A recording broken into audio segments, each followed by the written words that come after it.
Hey everyone. So, if you've been following me, you know I've been exposing Virgin Media and how they missold my mum, a disabled pensioner, a O2 data SIM because she could not get access to her Virgin Media account because they said that her details, her address, etc., were wrong with what was on the system, but her broadband and TV equipment were installed at the right address at the beginning of her contract, right? So somewhere along the way, Virgin messed up, and then my mum was denied access. So when her broadband started having issues, rather than help her get access to her account, they instead sold her a data SIM, which she didn't realize was a contract. So this is kind of what started with me interfering. Says, well, what the hell do you need that for? You've broadband, like. So, as you know, then there's been a lot of back and forth. Virgin won't budge. Virgin won't budge. Virgin are pretending they've resolved the issue, but then stating my old account details and my old married name on communications, and I'm like, that's not even anything to do with this complaint. So they kept doing that and just muddying things.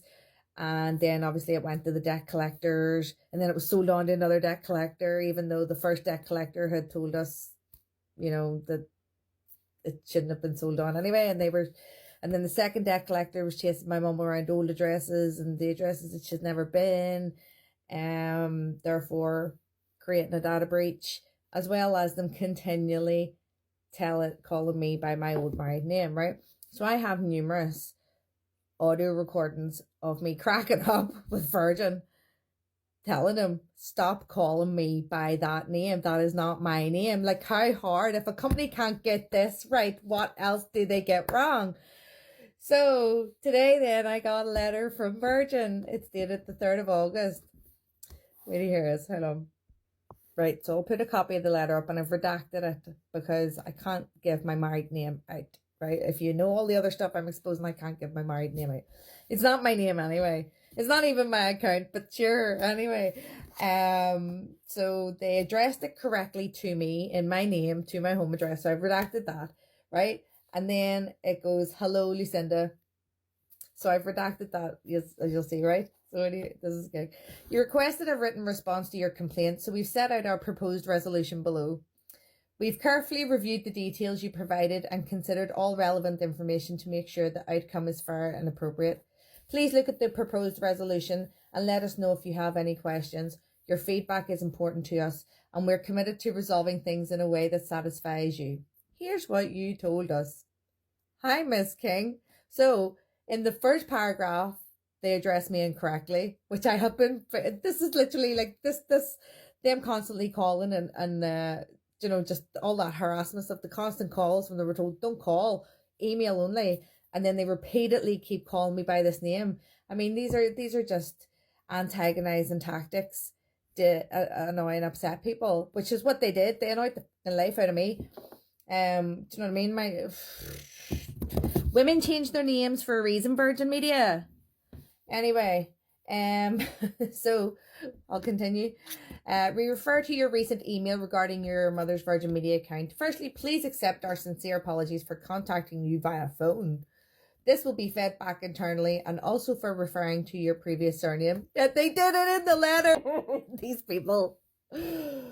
We also refer to an email sent dated 29th of May advising you that the outstanding debt was withdrawn and recalled from the debt purchaser as a gesture of goodwill in December 2025. As a result, your mother should not receive any further correspondence regarding this matter. This is very deceitful of Virgin because I did that. I won that resolution from Lowell and got them off my mum's back. I gave them the proof that Virgin Media missold the data SIM and that it shouldn't have carried on or been sold on to another debt provider. So I did that. Virgin's trying to claim ownership of that behaviour as if they've done something when they've done fuck all, right? We would now like to make you aware that as your complaint went through the alternative dispute resolution last October, which was the Communications Ombudsman, which is funded by telecommunications companies, and it found it in favour of Virgin, and then I later got the additional proof, and they still upheld the original decision. So the communications ombudsman is not fit for purpose.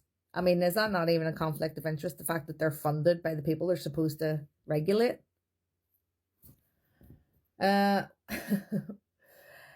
So you have now exhausted our complaints process, and we will not be offering any compensation in this matter.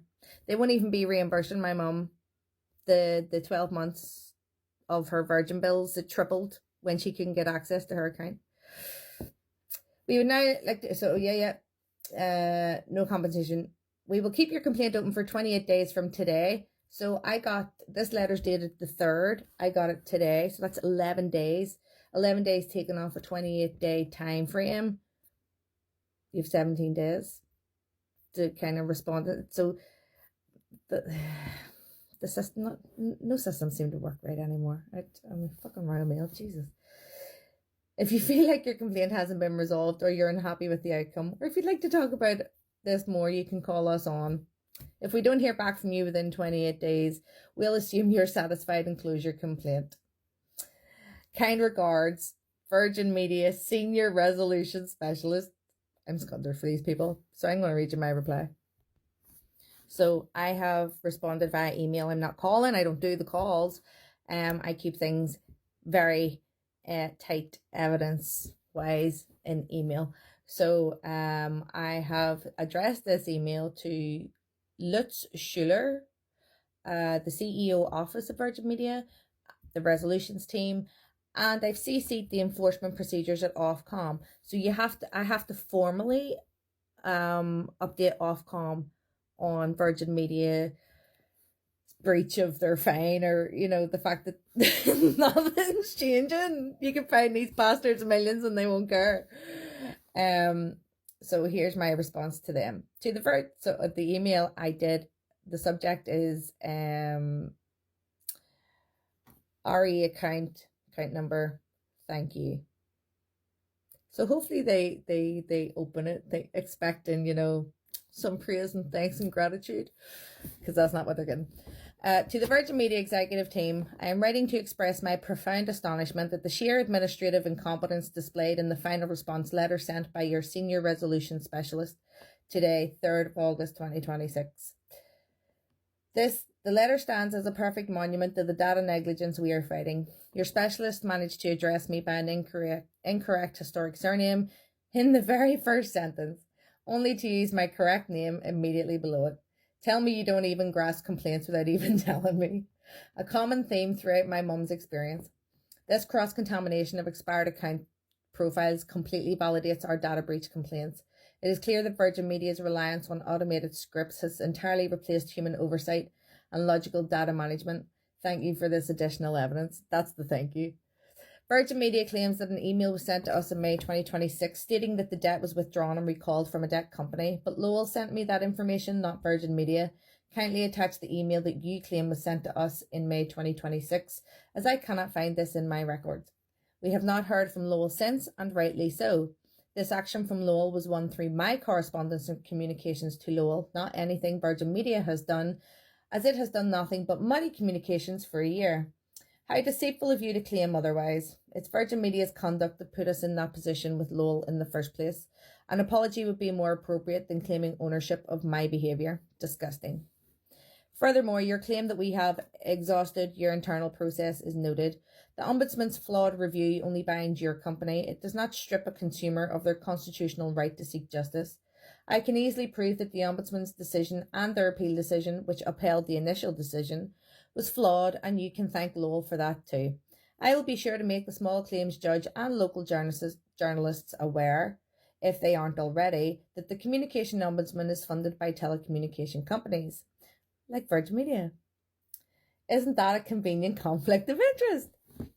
Therefore, be formally advised that our small claims application to the Civil Processing Centre at Leckenside Courts, Belfast, is being resubmitted this week. Following administrative guidance from the district judge, the claim has been amended to seek a strict, quantified refund of over 12 months of monthly fees for a total breach of contract and a failure of service delivery to my mother. That's the least she deserves from Virgin Media. Your recent letter will be photocopied and appended to the court packet as physical evidence of your refusal to provide a fair resolution. I have also attached it for your convenience, as well as the crime reference number previously sent to contrast against Virgin Media's lack of remorse regarding its service failings, forcing an ex-customer to have to report them to the police. I will also be sure to formally update Ofcom, as I am aware CCing them in this email is just a way of forewarning them regarding Virgin Media's failure to correct its behaviour. Gone are the days people earned bonuses for excellent job productivity, huh? Now it seems the bonuses must just be a profit residue from the lack of humans in job roles, as the services is clearly in decline, not improvement. For Ofcom, be sure to note the date of crime reference, July 9th, 2026, against the date when Virgin Media were fined, July 8th, 2026. We will see you in court, or rather I will see you in court, as my mother is a disabled pensioner that you have been mistreating for years. Therefore, I will continue defending her until Virgin Media fairly reimburses her for its financial abuse. Good luck defending your claim that you didn't have her correct address, as all her Virgin Media equipment, TV and broadband, were installed at her home, and the missold O2 data SIM also made it to her home. Yet it was sold to her because you denied her access to her account on the basis her details were wrong. She has resided at the same address since 2021, coupled along with all my audio recording calls with Virgin Media staff, where I repeatedly asked to be addressed in my legal name. I can easily expose your systemic deceit and incompetence, and by association, the Communications Ombudsman. I should not be surprised that I am still fighting this, as it's clear Virgin Media has not got 1 ounce of decency within it. Shame on you all. Regards.